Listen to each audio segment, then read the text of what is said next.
Watched enough debates yet? Well, I'm Charlie Sykes. Sunday Insight starts right now.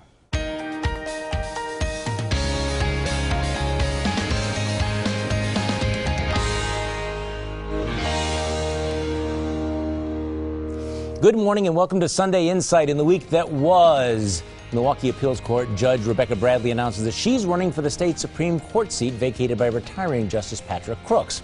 The Fed keeps its interest rate target near zero, citing concerns over the world economy. The poverty rate in the city of Milwaukee remains stuck at 29%, double the national rate. The Packers get set for a much-anticipated rematch with the Seahawks later tonight.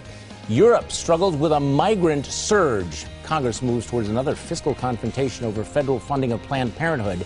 But first, we start with last week's presidential debate. The breakout winner, well, Carly Fiorina, who managed to do something the other candidates had so far failed to do, take the wind out of Donald Trump's sails. That overshadowed a stronger performance by Governor Scott Walker, who also challenged Trump. Please feel free to respond. Mr. Trump, we don't need an apprentice in the White House.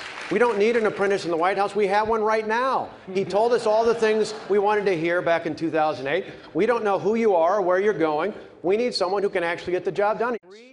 But was it enough? Already there are stories about uneasiness among donors and a push to shake up a campaign that has seen its poll numbers plummet. Joining me on our panel this morning, the Milwaukee Community Journal's Mikel Holt, former Republican State Representative Michelle Litjens, Defense Attorney Dan Adams, and the managing editor of RightWisconsin.com, Collin Roth. Did Walker do what he needed to do at that debate? He did better, but he didn't do enough. And I think that there was no way he was going to hit some 5-run home run in this debate. He did better. I thought it was unfair that he only got asked 3 questions in a 3-hour debate. But he inserted himself early, perhaps when there was peak viewership. But on the whole, he's still in a tough spot. Well, he's in a tough spot but he did start off much stronger. He brought the passion, he brought the energy. He was there, and I was watching on social media, and people were thinking, wow, where did this Scott Walker come from? And then he just disappeared for a very, very long period of time. Now, is that his fault, or is that the fault of the CNN moderators and the format? Well, it's a really tough format. There's so many candidates on the stage. They all want to jump in. And if you noticed as you watched it, that the game plan for many of them was to keep interrupting, to keep going. So the fact that he only got 3 questions was unfair. Your reaction, Mikel Holt? Yeah, 3 questions. How much can you really say? Yeah. And if you interrupt consistently, then people look at you in a different light as well. So it's like a no-win situation. The benefit of the debate was it was 3 hours long. Yeah. The problem with the debate was it was 3 hours long.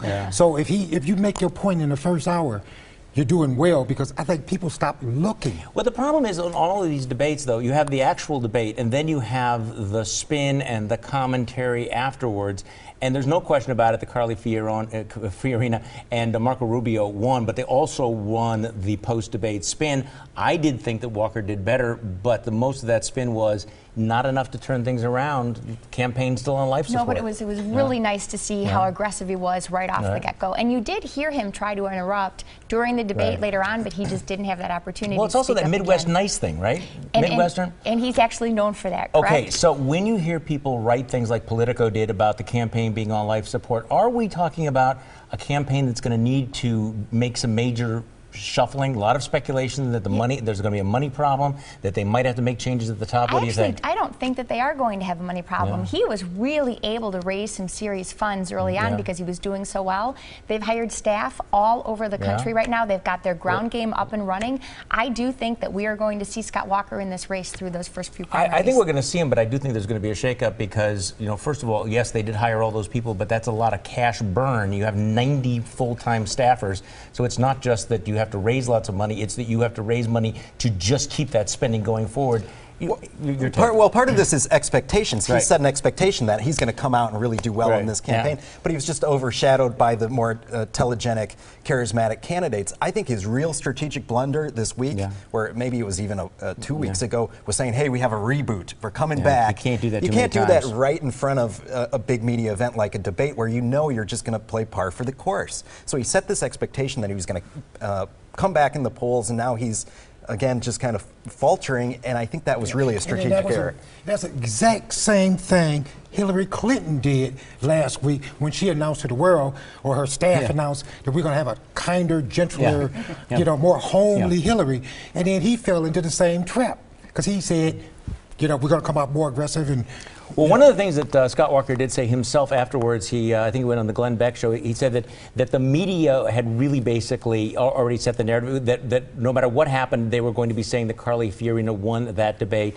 Was he right about that, do you think, Collin Roth? Carly Fiorina did win that debate. She did win the debate. That's the point. What was frustrating was the types of questions, if you watch the debate, I'm sure somebody has come up with, but how many started with Donald Trump says, Donald Trump said, or this candidate says? They were meant to pit the candidates against each other. It wasn't great for getting into the policy. You know, I've watched this for a very, very long time, and there's always that thing where you go back, what was the most memorable line, and you can think back through history to memorable moments. I actually think that Carly Fiorina's line to Donald Trump about, every woman heard what you said was, ranks among the most effective deflating comebacks I've ever seen. It was delivered with so, cool, calm in the flow of the debate, and it was very much the stiletto rather than the sledgehammer. And as a female candidate, she has to really walk that fine line because you don't want to come across too rude. You know what they say about you then? She was strong. She carried herself so well, and I think every female candidate out there wanted to look like that. So were you watching it live? Yeah. Okay, what was your reaction when she delivered that line? Oh, yeah.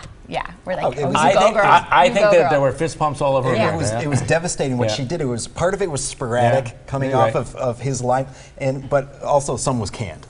Well, yeah, some of it was, but the fact was that she was actually listening and was able to play off of it. And that's something she can do that I don't think Walker can do. Right, and it was impressive, but also then Donald Trump then, responds with that sort of cringeworthy, oh, you're beautiful, and you could just hear the crowd, which had given her the sustained applause, and it was groan. This was cringeworthy.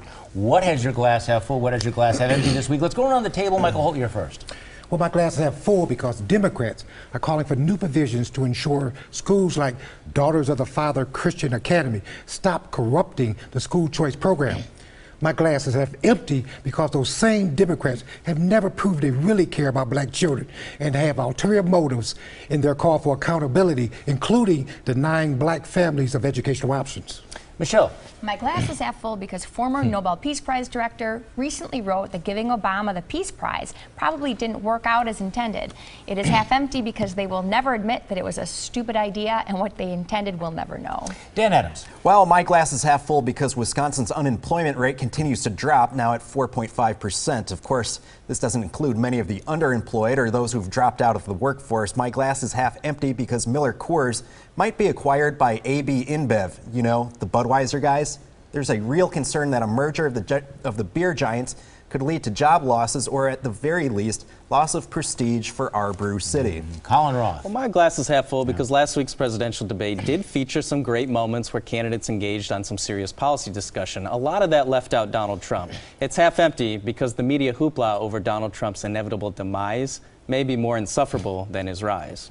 Well, my glass is half full because a bright young kid named Ahmed built a clock to impress his teacher. Impressive. It's half empty because he was hauled out of class, arrested, handcuffed, and suspended for 3 days. Just the latest example of the hysterical overreaction among the zero-tolerant, zero-common-sense folks who are supposed to be teaching our kids how to think. Next on Sunday Insight, should the state superintendent of public instruction be elected or appointed?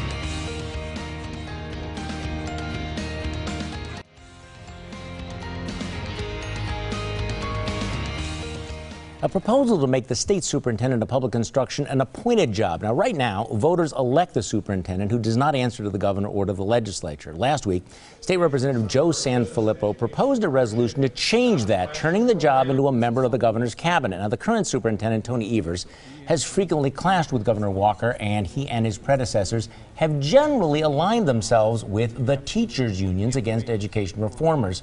So is this a good idea, Michelle Litjens? I think the reason that Representative Sanfilippo is bringing it up is really wise. And we've had a problem with DPI for years in the state of Wisconsin. It is run by the establishment. Obviously, they don't really care about doing what's right for our children. They do take the sides of the unions. But I do err on the side of electing officials. You know, most states do have, they've appointed someone to run their Department of Education. But I do think the governor in the state of Wisconsin has so much power, we really don't need to give a future governor more. Michael Holt. Yeah, and I essentially agree. I've had problems with DPI superintendents for the last 20 years, particularly when they boldly come out in support of adults over children. But I keep thinking, you know, this is democracy, and we should have the right to vote for the superintendent.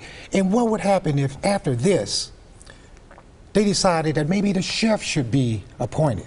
So you're going to give Abley the authority to appoint the next sheriff? Oh, just wait. Just don't give them any ideas. Okay, Collin Roth, you think it's a good idea? Yeah, if you're an education reformer, DPI has been a roadblock Right. for a lot of the big education reforms. And you have somebody in office right now, Tony Evers, who's called the expansion of choice morally wrong. So there's a very poisoned well right now. Now, as to whether we should just go out and win elections or whether we should change it, I guess we'll have that conversation, and there's a process to be done that way. Okay, Dan Adams. Well, I'm just glad we're having an actual public conversation about education and how we're doing things in this state, because so many kids are being left behind. I'm ambivalent about this particular bill, and I'd like to learn more. But frankly, I'd like to see the sides marshal their arguments, fight each other a bit.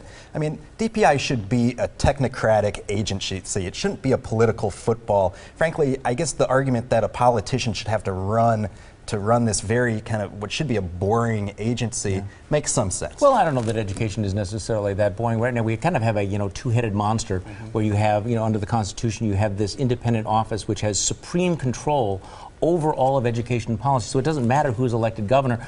On the other hand, I do have those mixed feelings about it, and I'm just not sure that it is a good idea for the Republican legislature to be spearheading taking a choice away from the voters, particularly after going through that whole Supreme Court Chief Justice issue, where the argument was we need more democracy. Now to be arguing for it will sound like less democracy. They do have a court case coming up, though, right? Where they're challenging the Thompson decision from a few years ago, where he wanted to create the Department of Education. So, I mean, because it does say in our Constitution that the legislature should have oversight over the Department of Instruction, and right now they don't do that. They don't listen to the legislature, and so I think maybe the court is going to answer some of the questions that Sanford wanted to answer. I think you are exactly right. I think that is a better option to pursue that, to clarify what the state constitution is.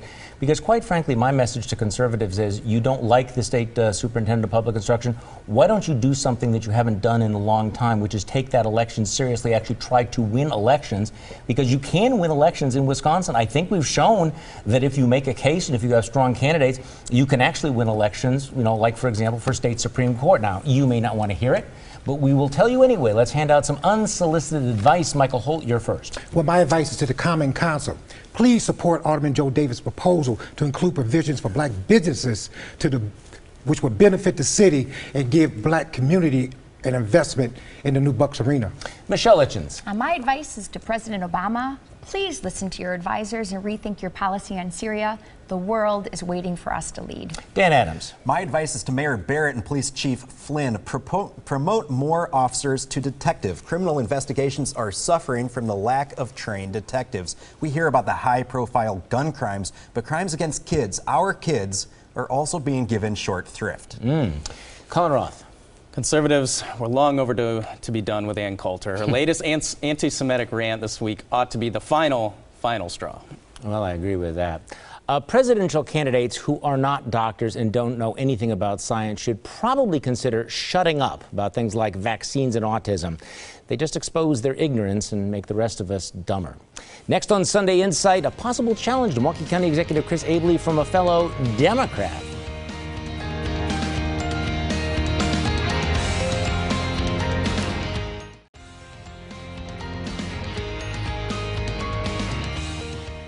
A split among Milwaukee Democrats. Democratic State Senator Chris Larson is gearing up to challenge fellow Democrat Chris Abley for county executive in next year's election. Abley has been at odds with the county board, unions, and local activists, so Larson would be challenging him from the left. Now, this is going to be interesting. Isn't it, Dan Adams? Now, by the way, you called this shot about 4 weeks ago. I want to give you props for that. And I gave him some unsolicited advice. Which he's ignoring. Put up or shut up to Chris Larson. I can say this. I think the Chris Abley people are throwing confetti and having a party because they have really a second-tier candidate to run against for Chris Abley's first re-election campaign. They wanted the Sandy Pash from Shorewood. She would have been great. Lena Taylor, they wanted that, the union folks. They ended up not being able to convince one of them, so they have Chris Larson, who's really kind of craven with ambition and willing to all right, but this is politics, and the deal is that Chris Larson has shown that he knows how to win these primaries. He has a progressive activist base. There's going to be a lot more motivation for the people who don't like Abley. I mean, stable. He's going to have the money. He's got daddy's money. He's going to have, you know, the business community's money and all of that. But in terms of the unions and the progressive grassroots activists, right, and my belief is that of the far, far left, people who gravitate towards Chris Larson and the public sector and union, I guess, agenda, they're a very slim minority, maybe 15, 20% of people who are going to vote in April, which is a nonpartisan election. Okay, you live in Milwaukee County. What are conservatives going to do in a, you know, in a left versus left, a spy versus spy type thing? What do you do? Who do you root for? Well, yeah, but I'm just breaking out the popcorn and an adult beverage, and I'm just going to watch. What are you going to do? Right. Well, I'll vote. I will vote. But I would love, you know, maybe Charles Franklin can give us a poll. I'd love to see Abley's poll numbers in Milwaukee County because I think he's had a shrinking constituency. He may have re-energized that with the Bucks Arena and getting the business community on board with him. But I'm very, very concerned in terms of whether Larson can activate that grassroots action against him. I think that he's going to be able to. Well, I know what that Chris Larson has redefined the term progressive. Yeah. You know, because all he did, and I'm not a big fan. What he has effectively done is set the black agenda. He has all of these black state representatives jumping and singing to his tune. That's why nothing has been done. Well, one of the reasons why is because he has been successful in running challenges in primaries and defeating moderate Democrats. Absolutely. Okay. Absolutely. So how can anybody support him? You know. Well, some might say this is a lesser of two evils, but I can't see Chris Larson running the show. Okay, you what know, do you think? so he's been successful in some primaries, but not all primaries, right? He tried to run the more progressive candidate against Howard Markline. But I'm talking about Milwaukee County. But I'm just saying he's done that all over the place, Yeah. actually. Jason Fields, he's taken out some really good people. He is so far to the left. He's so far to the left that he was taken out of leadership in the Senate by the Democrats in Madison. So But obviously this is he's Milwaukee County. No, he will do well. He will make it into the general, right? Yeah. He'll make it through that primary state, but I don't think he'll win. I don't think Milwaukee County is that far to the left. How formidable is Chris Abley outside of his money, though? That's kind of the question. He's not a high energy guy. But he's had a great track record. I mean, he's delivered on all of his promises. What he doesn't do is do the politician ribbon cutting and self-congratulating. Well, he also doesn't do a lot of that retail politics outside of that elite. Look, the fact is that Chris Abley is very far to the left himself. I mean, he's the guy that put Graham Zelinsky on his payroll. Remember, he put in $250,000 of his own money to try to smear and defeat Sheriff David Clark. I don't think the conservatives should really think of this as a lesser of two evils. And by the way, would somebody get the guy a tie? I mean, really, what is it you don't get this week? Let's go around the table, Mikel Holt. What I don't get is, given all the scrutiny into health care, a new study shows black children are twice as likely to be denied pain medication in emergency rooms as white children. Michelle Litjens. Well, Charlie, what I don't get is why police all over the state are allowed to pursue criminals and carjackers, but Milwaukee police are not allowed to do the same thing. Dan Adams. I don't get why war on drug troglodytes like Chris Christie and Carly Fiorina keep trotting out 1980s talking points on drugs. Wisconsin has a huge opiate problem. It's largely a medical issue, and no, marijuana use doesn't correlate with later heroin use. Collin Roth. Well, what I don't get is how the U.S. could spend $500 million to train and deploy 4 or 5 moderate Syrian soldiers. That's even bad by government standards.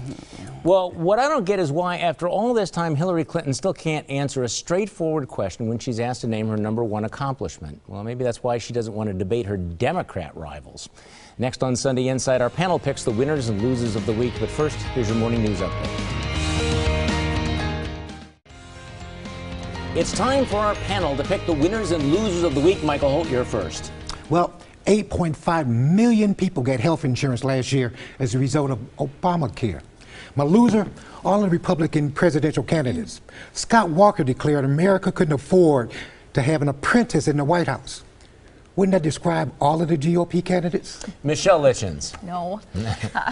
My loser is the Government Accountability Board, not just because of their partisan witch hunt, but because they failed to remove felons from the vote rolls or to audit voting machines for the past 16 elections.